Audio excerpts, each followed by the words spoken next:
How to add audio to Google Slides. Hello everyone, this is Sabrina here to help you today. So without any further ado, let's get right into the video. So first, open your browser and then search for Google Slides and open it.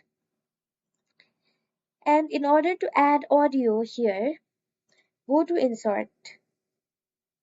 And in this video and audio section, you will also see an option of audio. Tap on it.